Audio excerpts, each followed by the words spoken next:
Am I the asshole? I 28F caught my husband 32M doing the most disturbing thing with a reborn doll. I feel sick. AITAH for wanting to divorce him. Guys, I'm devastated. Just sitting in a hotel room, contemplating every decision I've made in my life. Everything is falling apart. I can't even tell anyone what happened. I'm lost, I'm broken. I feel like the world is crashing down on me. I can't unsee what I saw. I feel like I should have never ignored my instincts. Something was always wrong. I can't shake the feeling that I let this man touch me ever. For background, I'm 28F, my husband is 32M. We dated for 2 years, married for 3. I'm a nurse, he works at a tech startup. He's always wanted kids, and I've been open to the idea, but I don't express myself as super excited about it. Being a nurse, I've seen so many depressed moms who regret their decision, so I'm just cautious. But I don't mind having kids. I just don't feel that crazy mom instinct towards kids. Like a lot of my cousins say that they just want to be a mom. I just don't have that feeling yet. He's always excited, talks about it all the time. We've been doing some tests to make sure everything's good. We have been trying sort of. Last month was our marriage anniversary, end of June. After dinner, he told me he had a gift for me.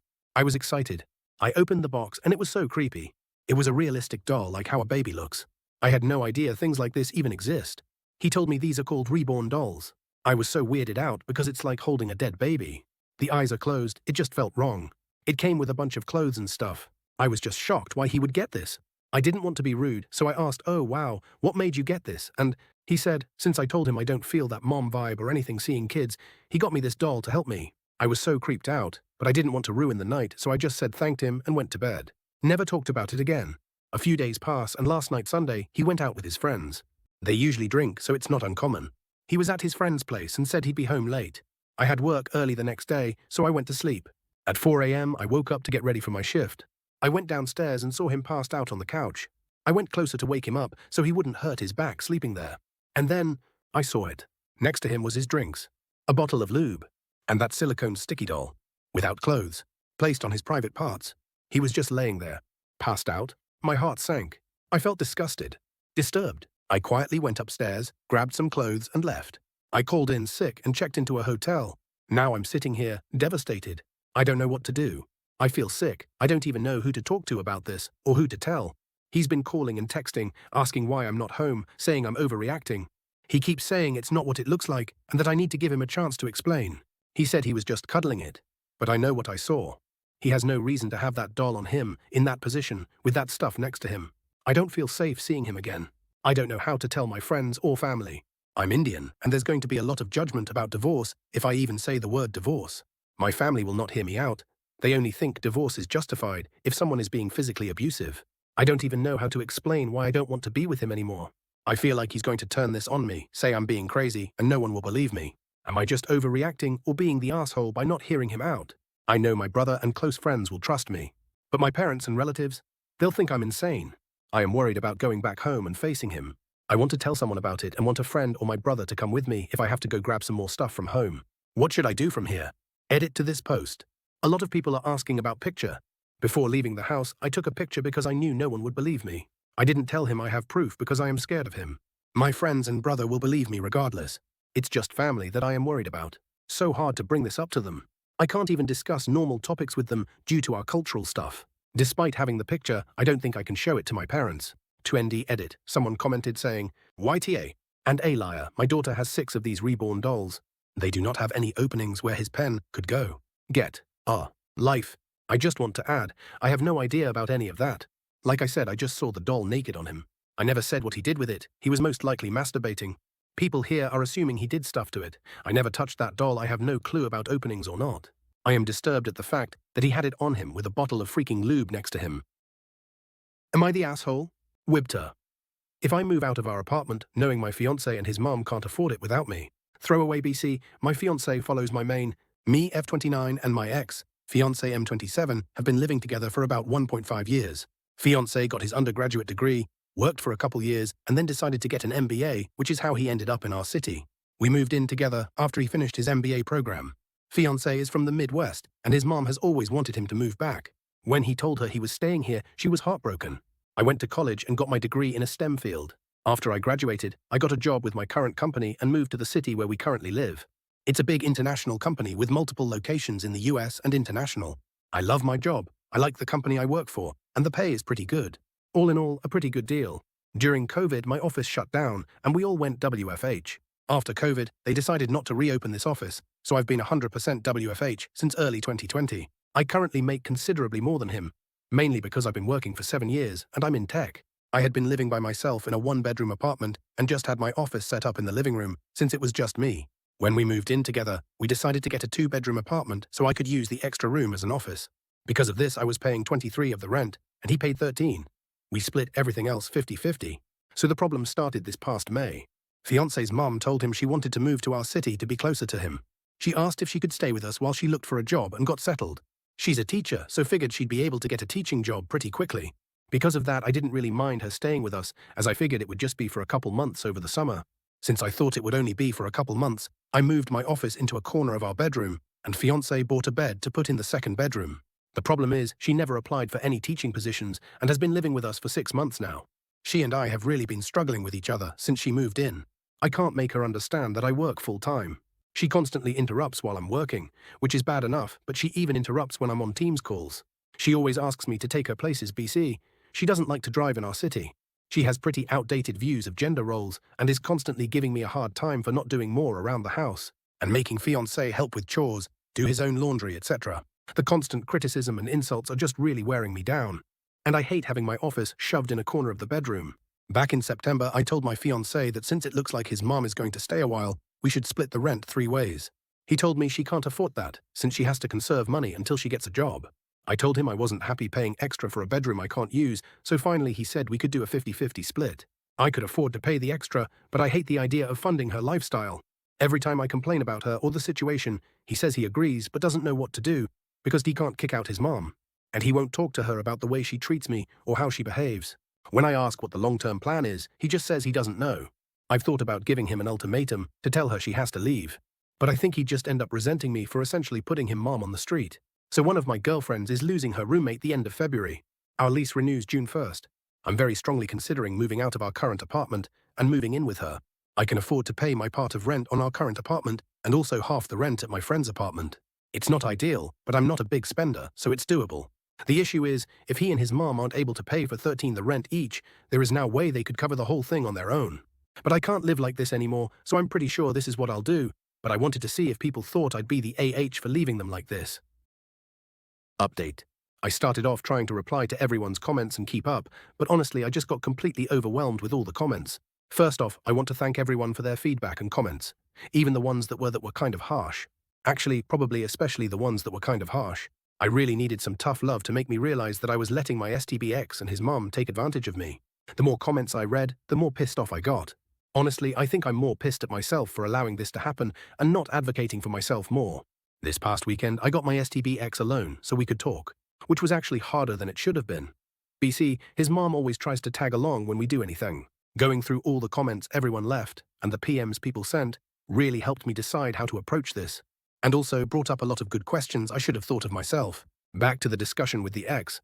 I wanted to give him one more chance to pick us over his mom, not because I thought he would, but I just wanted to be able to tell myself I give him the opportunity. I explained again about how unhappy I am with the situation, how it's affecting my work because of her constant interruptions, and just being unhappy and uncomfortable that I'm forced to work out of a corner in our bedroom. And I reminded him that until a few months ago I was paying the majority of the rent, and being that I make so much more than him, it's really my salary that keeps us all afloat. And I also brought up, again, the way she treats me and talks to me. And he replied the same way he has been. He agrees it's not right how she acts, and that it's really uncomfortable for us all. WTF. I don't care if she's uncomfortable. Previously I would have dropped it there. But this time I told him how angry and disappointed I was that he let me pay for 23 of the rent when she first moved, and how unfair it was that I'm still paying for half when there are 3 people living there and she is the only one with her own bedroom. It was the same story. She has to conserve money since she doesn't have any income currently, which brought up the question of where all her stuff went when she moved. What money does she use for incidentals? So evidently, when she got divorced, she asked for the divorce after my ex went off to college. It doesn't sound like her husband ex's dad wanted the divorce. His dad bought her out of the equity in their house. Ex didn't have any idea how much that was or how much is left. But until she moved here, she was working full-time as a teacher and living in a small apartment, so she should not have had to tap into the divorce settlement money very much.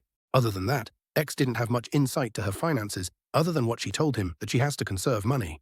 I told him straight up that I'm moving out before the end of the month.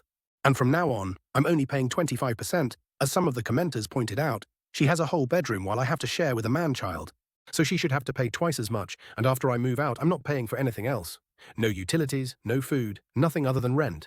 I have a pretty idea what his finances are like, and if he has to pay 75% of the rent all by himself, it's going to take a huge chunk of his net income. And after he pays utilities and buys groceries, there won't be anything left for incidentals. Rent was due on the 1st, but it's not late until after the 5th, so he has 2 days to come up with the DAR. If he doesn't come up with it, and I end up covering, then I'll reduce the amount I pay in future months. The only reason I'm going to keep paying any of the rent is even after I move out, I'm still on the hook. I talked to the leasing office, and they explained that since X and I signed a single rental agreement together, e.g., one contract we both signed, as opposed to 2 contracts we sign individually, we are both responsible for the rent. They don't care who actually pays as long as it gets paid. The only alternative would be if he agrees to sign a new lease by himself or together with his mom, but in all likelihood, he wouldn't be able to pass the credit check on his own, so I'm kind of stuck. I don't think he'll do anything stupid tough, because he's going to need to find someplace to live after this, and a collection on his credit report wouldn't be good. I also told him that I'm going to find someplace to work during the day until I move so she can't bother me. My friend I'm moving in with said I could work there during the day since she and her current roommate have in-person 9-to-5s. I took her up on that for now. After living with his mom, I'm not about to overstay my welcome, so I'm going to find some other options that I can rotate through.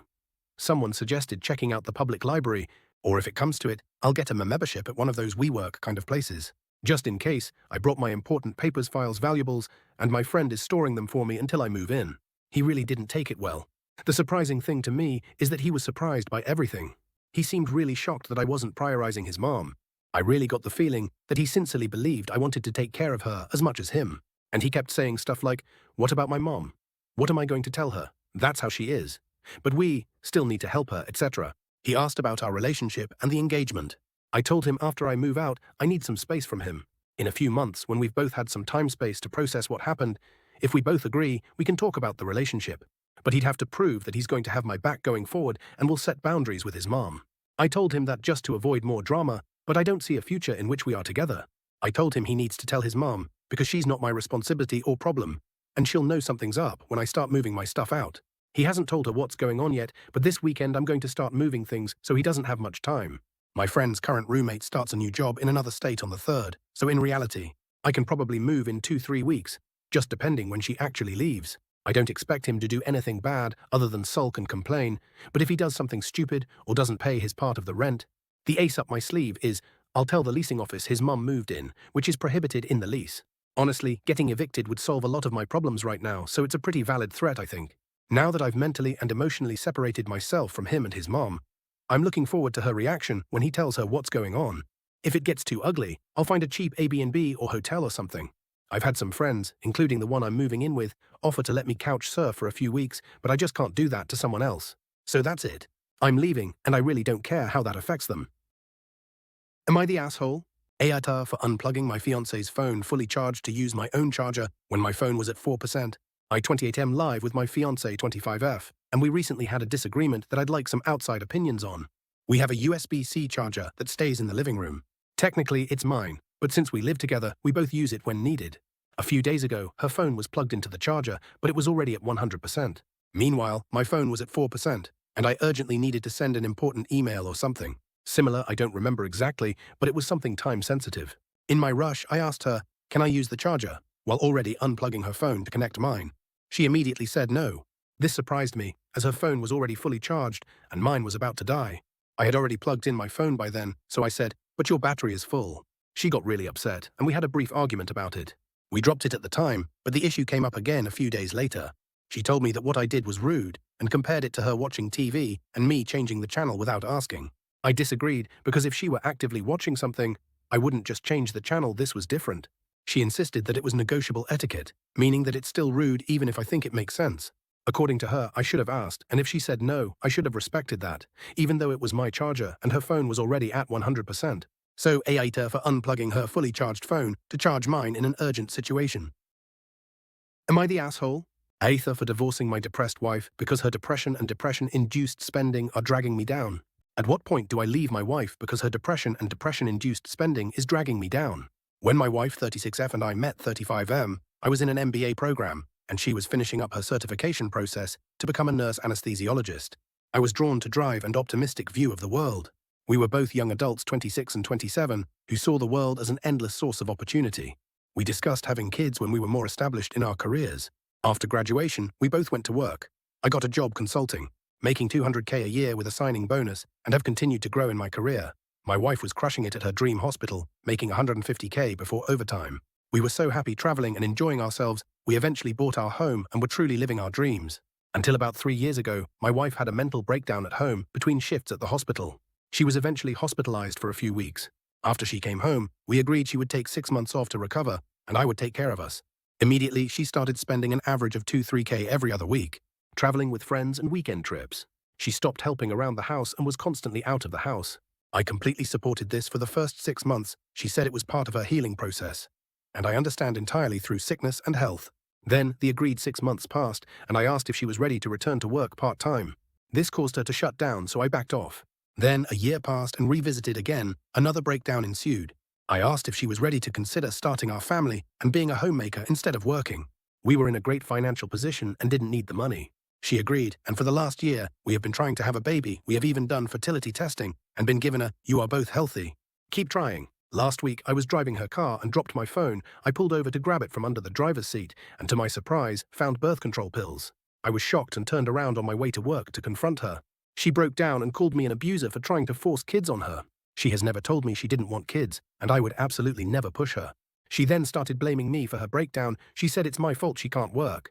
I then brought up how I have handled 95% of the cooking and cleaning for the last 3 years, because I was trying to support her and allow her to heal while she traveled and racked up a 10K credit bill every month for me to pay off. Since she is shut down and refuses to talk to me, I have been sleeping at our vacation house because she says it's detrimental to her mental health to share a space with me, her abuser. I can't shake the feeling that I have been lied to and taken advantage of for years now. I want a divorce, but at the same time, if she is genuinely sick, I don't want to abandon her. Am I in a hole for even considering leaving my sick wife? I can't shake the feeling that I'm selfish for even considering this. Edit to address common questions. Yes, my wife has been in active therapy for the last 3 years, and I have proof of this. She is not having an affair. Our sex is good to very good. Also, many of these trips include her mother, whom I trust unconditionally. Please stop soliciting me in the DMs. I have no intention of cheating on my wife. I have stayed so long because I genuinely love my wife and want to ensure she is cared for. Even now, after getting so much feedback confirming my feelings, I feel incredibly guilty. I feel that I am responsible for her well-being, and I'm terrified of what her life would look like without me. Am I the asshole? AITA for rolling my eyes at my ex's wife when she asked me for compassion. I 33F broke up with the father of my 2 children, 11M and 9MEPRAs, 7 years ago. We weren't married or anything, but our breakup was amicable, and we co-parented on good terms for a couple of years. Then he met his wife, and once I met her, things changed. It was clear she didn't like me or the fact that X and I could get along. When we met, she called me the kid's other mom, implying she was the mom. And she glared daggers in my direction when I told her I was the other mom, but just the mom. She would call them her boys, and she said she was a boy mom whenever she was speaking to me. She tried to push my ex back and ordered all communication about them go through her instead of him. And when I refused, she told me I didn't have the right. Once that fight happened, she started sending me photo updates whenever X and her had a day out with the boys, or if they did anything with them for a significant amount of time. She'd text me anywhere from 3 to 5 photos and say she had a great day with her husband and her children. I saved all of that because I didn't like her attitude toward me. When I tried talking to my ex about it, he told me she was trying really hard to be good to the boys, and I needed to accept it and help her take on an active second mom role because they had trouble getting the boys bonded to her. I told him how she spoke to me wasn't acceptable, and he said it came from insecurity, and he felt like I was a big enough person to know that. While we were talking, she texted me, saying I had no right to discuss her children with her husband. I showed X, and he told me it was just her being insecure. But this was the breakdown in our co-parenting relationship because I didn't appreciate the fact I was supposed to let his wife walk all over me and push me out eventually because it was clear she wanted that. She'd get into a snit anytime she wasn't given full parental access, which means when she wasn't able to add her family and friends to the school pickup list and she wasn't able to change which pediatrician they went to see. X never fought me too hard on that stuff, but she sure as hell tried to. She also hated that she couldn't take them out of state to visit her relatives whenever she wanted. She introduced herself as the kid's mom every single time. We went to a PT conference, or she showed up at a medical appointment for our youngest, who has some health issues. We actually returned to court twice over this. X and her were told by the judge that she was not the mother of the children, and she did not have the right to impersonate me when it came to school or medical settings. The judge also warned that the court would not take kindly to any alienation of the children. Ex's wife tried to claim I was engaging in it and that the proof was in the kids not calling her mom, even though they were very young when she became their mom. The judge asked for proof and claimed that wasn't proof. The second time, there was a documented incident of her saying she was the kid's real mom in front of them, and the judge restricted certain things she can do. She can't do drop-offs of the kids, and she can't show up to appointments or school meetings that require both parents. That decision pissed her off immensely, but the good thing is she contacts me far less now, and that works for me. I try to make something like co-parenting work with my ex, and I focus on the kids. But apparently ex and her have been through some stuff. She found out she can't have biological children, and they were rejected for adoption. The boys have expressed that they don't like her, which I knew a little about because ex requested permission for family therapy for them, which I consented to because we already had the boys in individual therapy. But therapy is not helping to foster a closer relationship. She came to me when they had the boys and info dumped all of this onto me at the front door to my house. I almost closed the door on her, which she noticed, but kept talking about her issues and then told me to have some compassion for her and at least hear her out and try to help, since we're both the mothers of the boys. I rolled my eyes when she asked me for compassion. I didn't even try to hide it, and I had no sympathy for her. None. I can't say I'm upset that my kids don't like her seeing, as I think it would open up the avenue for her to try harder to push me out, and would possibly open them up to being alienated against me. She got into another snit at the door and I told her to leave. She was insulting me, but I moved away from the door so I couldn't hear her. She followed up with 10 texts that night, and then my ex told me I owed his wife an apology for rolling my eyes at her. Now maybe I was wrong to roll my eyes at her like that. Maybe I could have been more mature. So I'll ask AITA. Am I the asshole? AITA for being stubborn and refusing to move back home with my mom and telling her she chose her stepdaughter over her son. And these are the consequences. My dad died when I 16M was 4, and for 3 years it was just me and my mom. Life was pretty good. We were sad Dad wasn't there, and I had some big emotions about not remembering enough about him, but I got therapy and it helped. Then my mom met James when I was 7. James was a single dad to Emma, who was 9 at the time. My mom and James fell in love, and they moved in together, and Mom helped James with Emma, who had pretty bad mental health problems even back then. Emma wasn't easy to be around when Mom and James would date, and she'd have outbursts all the way back when we'd meet up at a diner for lunch or go to museums and stuff together. So by the time we all moved in together, I was pretty upset. It only got worse when we lived together. Some days Emma was fine, calm even, but other days she'd be saying things about hurting herself and others. And then there were the days she'd try to break a door down or smash a room up. There were a few times I told my mom I didn't like what was happening, and each time she'd tell me we were a family now and Emma was my sister, and we needed to be there for her. When Emma was 13, she started taking drugs. Then she started drinking. Sometimes she acted less explosive when she was high or drunk, but once that wore off, she was worse. When she was 15, she freaked out one day, and even though she didn't drive it, she basically totaled her dad's car and she broke the front door and 2 of the front windows. The police and an ambulance came and she was removed from the house. CPS stepped in and she was placed in a place to help her with her mental health. She stayed for a year. I was forced to visit twice a month with my mom or with James. If I asked to stay home, the answer was no, and she needed to see her family. She was released, but she wasn't sent to our house at first. She was placed with a therapy foster family. She'd come to visit, but even with all the help, she was still difficult to be around, and I hated those visits. Then she moved back into the house with us after 3 or 4 months with the foster family. In the background of all this, my paternal grandparents were fighting my mom over me. They tried to get custody 3 times, but were denied. They didn't feel like she was putting me first and instead put Emma first. I didn't get to see them because my mum would refuse to let us have contact, and she said they'd poison me against my family. But all the time with Emma and James living with us had done that anyway. I don't like them. I feel like they made my life worse and added nothing good. My mom put having them in her life over my safety and mental health. Emma still lives with them, but 6 months ago I called CPS after another incident, and they removed me from the house. I can't say much about the incident, and there's an investigation happening into it, and some other stuff is going on, but CPS and the judge agreed that I needed to get out of there. But the judge ordered my mom and I have at least one 30-minute phone call a week. Every time my mom calls, she's trying to get me to move back in. She said I just need to tell my grandparents, and we don't need to make it official or anything. She tells me she loves and misses me. I got so tired of her saying the same thing over and over again that I told her she put Emma before me and I won't ever move back in.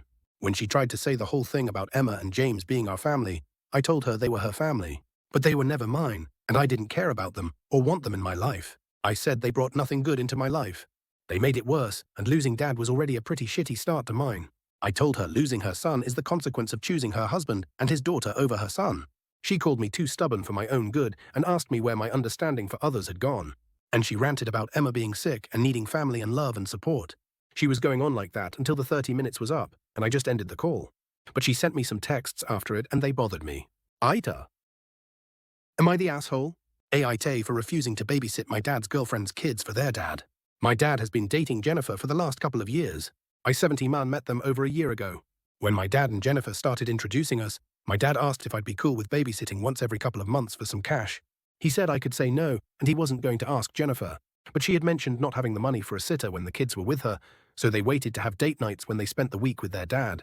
I told him I'd do it as long as I got asked, and had the option to say no if it didn't work, which he was fine with. I've babysat for Jennifer 6 times. The kids are fine, and she pays me a little more than she can afford, so it's not too big of a burden. She has 3 kids, so she knows it's more work, even though she has the kids in bed already for me. Plus, she makes sure she has some nice snacks and stuff on hand for me. I don't mind anyway because my dad was single since I was 1, before he met Jennifer, and he lost my mum and felt guilt for dating. Even though everyone in Mum's family agree she'd want him to chase his happiness. But Jennifer not taking advantage and going out of her way for me is nice. The problem started in December when Jennifer's ex showed up at her house while I was babysitting for their pre-Christmas date and asked me to babysit for him Christmas week. I never met the guy or even saw him before, and he asked me to do it, like we really knew each other. I told him I had plans, and he said to knock it off, and I already did it for Jennifer, so why not him? And then he said if I'm going to be the kid's brother, they'll get attached and it makes sense for me to spend more time with them. It took a lot of no's for him to leave. I told Jennifer when her and dad returned, and she was mortified and she apologized and tried to pay me more. She got into a fight with her ex over it, and stuff went pretty sour between them. She apologized a million times and said she wouldn't ask me to babysit again. But her ex found me on Instagram and told me older siblings babysit younger siblings. I told him I wasn't their sibling and I was just helping out, and to stop contacting me. I blocked him. He went nuclear and he's trying to sue her for custody and stating she has them in a bad environment, leaving them with me because I don't accept them as my siblings. My DM is something he's trying to use against her. She's pissed. My dad's pissed that this random guy is trying to drag me into it. And apparently the ex thinks I'm a dick for passing up more time with his and Jennifer's kids. Am I the asshole? AITA for refusing to help my neighbor after what he did to my cat. I 32 mem live in a quiet neighborhood where everyone mostly keeps to themselves. I moved here 5 years ago after getting a remote job that allowed me to live anywhere. It was peaceful, and I liked it that way, until I met my next-door neighbor, Greg 50s name changed. From the start, Greg gave me weird vibes. He was overly friendly in a way that felt forced, always asking me personal questions about my work, finances, and family. I kept my interactions with him minimal, just polite nods and occasional small talk. Then, a year ago, my cat, Mochi, went missing. She was an indoor cat, but she loved sitting by the window. One evening, I left the back door slightly open while bringing in groceries, and by the time I realized it, she was gone. I searched everywhere. I put up posters, walked the streets at night calling her name, and even checked security camera footage from my house, but nothing. It devastated me. Weeks later, I was walking past Greg's house when I noticed something inside his window was a cat that looked exactly like Mochi. Same fur pattern, same bright green eyes. My heart started pounding. I knocked on his door, trying to stay calm. When he answered, I pointed at the window. "Greg, that's my cat." He laughed. "No, it's not. I found her outside weeks ago. She didn't have a collar, so I kept her."